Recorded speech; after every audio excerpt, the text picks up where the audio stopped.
Merci Madame la Présidente. Monsieur le ministre, Madame la Ministre, collègues. Vous avez brutalisé le pays pendant plusieurs mois avec votre réforme des retraites injuste et injustifiée.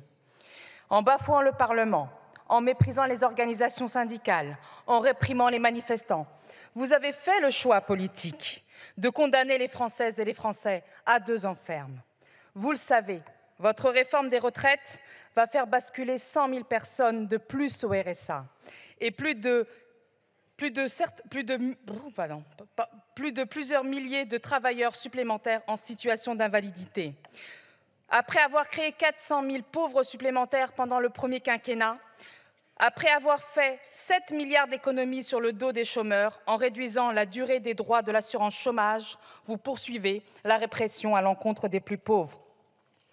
Alors qu'en France, les 500 familles les plus riches possèdent la moitié des richesses de notre pays, alors que les entreprises du CAC 40 réalisent des bénéfices records, les 11 millions de pauvres que compte ce pays se privent et font la queue au Resto du Cœur. Le texte que vous présentez vise à faire la chasse aux chômeurs et aux bénéficiaires du RSA qui vont se voir imposer 15 heures d'activité chaque semaine. L'objectif caché est clair. Multiplier les sanctions et les radiations pour réaliser des économies sur le budget de l'État. Mais on ne fait pas d'économies sur le dos des misérables.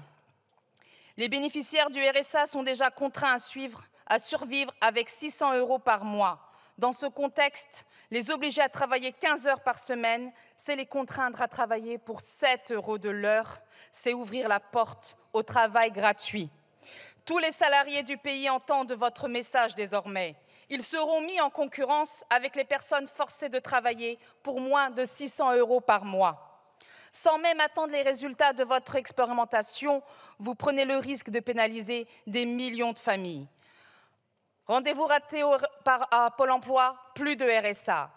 Refus d'effectuer les 15 heures par semaine d'intérim, plus de RSA.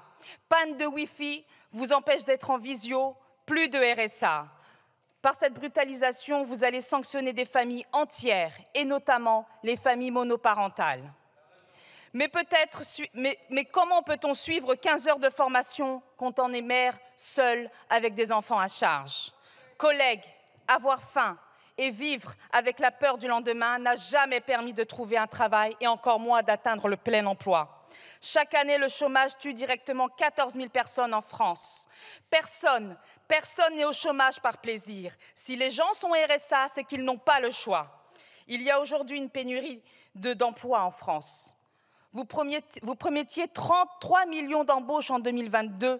Il n'y a eu seulement que 300 000 emplois créés dans le secteur privé. Vous annonciez en grande pompe le chiffre de 2,2 millions de chômeurs, alors qu'en réalité, ils sont 7,5 millions sans emploi. Pôle emploi propose 1,6 million d'offres d'emploi, alors que les travailleurs inscrits sur cette plateforme sont 6 fois plus nombreux.